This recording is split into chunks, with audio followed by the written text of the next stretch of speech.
and living life to the fullest. But do we ever do this? Now, I took a chance in my life. I started with writing, something that I always wanted to do, and I started something with podcasting. I've always wanted to speak, and this is my opportunity to do it. I don't have to wait until I'm at an old age to fulfill my dreams. I could do it right now. And as everything, there's a sacrifice for it. And I started earlier and had done the things I wanted to do, I might be in better shape, or you never know, I might be in worse shape. So just as everything, there is a timing for everything. And that's same with paying yourself first. You might be 40 years old, you might be 50 years old, you might be 60 years old. And you might be starting to put money away. But the fact is, if you're like most of us, living, and you don't have any illnesses, excuse me, if you don't have any illnesses, you're living into your 80s or 90s. Which means, even at 60 years old, you can start building a nest egg. It doesn't have to be too late. We don't think of these things. We think, oh, life will happen.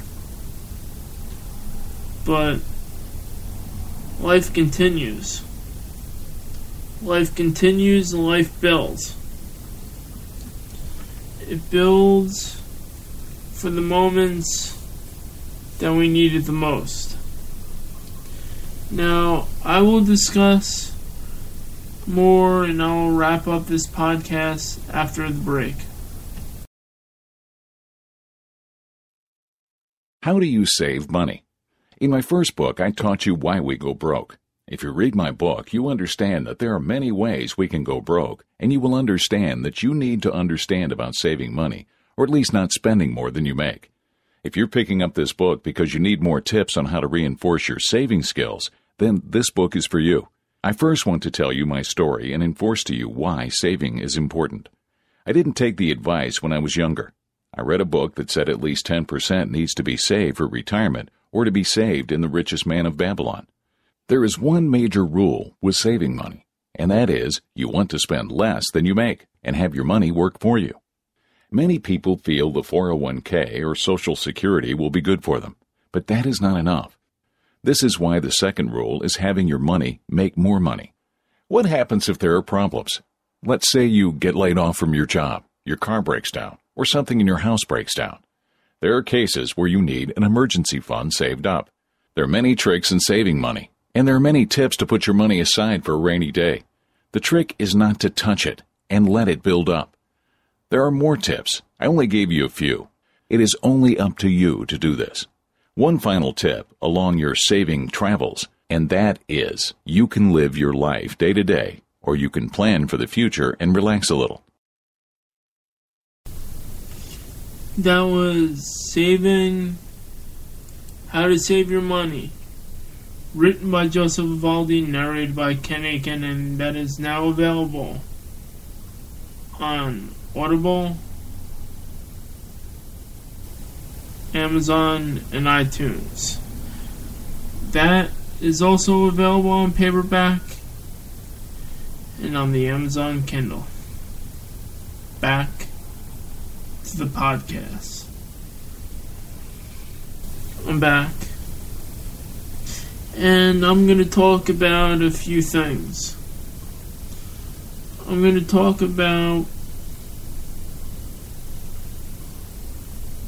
how when we start later, we're doing how many things on how many different scales. We're doing this, we're doing that, we're putting money aside here, we're putting money aside there, we're putting money in stocks, we're doing this. If we're doing it. Recently, I have been obsessing about my finances because it's never too late to start thinking about retirement, but I'm missing the idea. If I'm thinking about retirement, if I'm thinking about what I need to do for retirement, missing the part that maybe I don't have to. Maybe I can continue working on the things that I enjoy. Maybe I can continue podcasting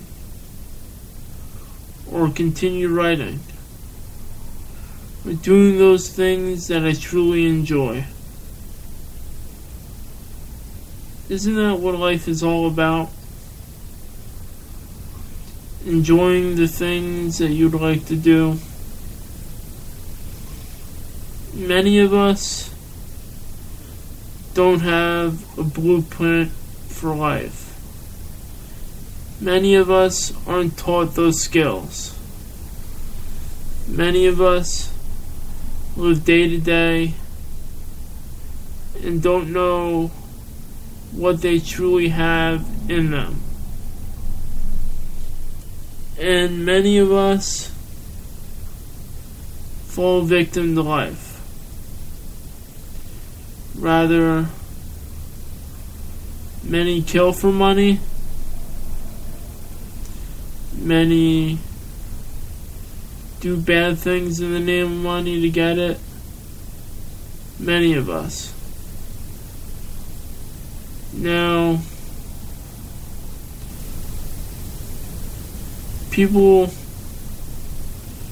if they truly knew the secret in life, they wouldn't have to do these things. They wouldn't have to do the bad things that they do for money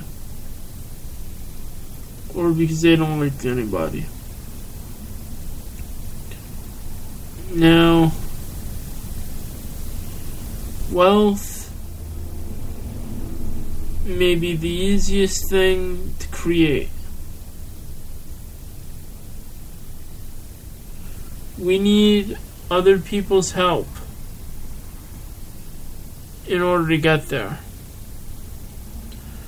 We need to work for our dream. We might have to do the things that we do not want to do for that dream. We might be having to go to jobs we don't like until we find one that is okay enough. So we can work on our business on the side, work on our dream on the side. Maybe pay yourself first, so later on we can do the things we've always wanted to do, and we can invest in the things that we've wanted to do. Isn't that what life is all about? Life doesn't have to be a complicated matter. Many of us start out poor. And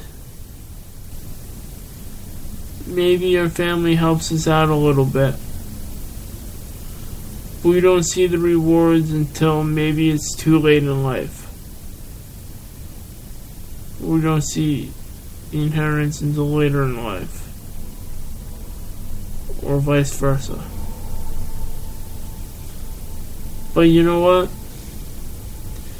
If we had everything handed to us, we might be broke. As David Bach said in his book, or was talking about in his book, when he mentioned the celebrities who became rich became broke quicker. And the people who pace themselves to work on their dream became better at life. And he also mentions in the book about life is a marathon, not a sprint. In order to get to where you need to go, you need to pace yourself. You need to do those little things. And those little things pay off. Maybe it's doing a podcast every week. Maybe it's spending a few days a week working on your book on the side. Maybe it's writing that needed blog. Maybe it's doing those little things. They all add up. And then you get credit, which I call money. Now you could squander that money, or you could put it aside for something that you might believe in and you might want. But it's up to you. Life is about paying yourself first and living your dreams. Not later, but right now. What is it you want with your life? What is it you want to achieve? And what is it you want to do? Putting money aside is one thing. But living your dream, that's another. And as David Bach asked, and I'll leave you with this: what brings you joy in life? This has been the Joseph Evaldi Podcast. Until next week, adieu.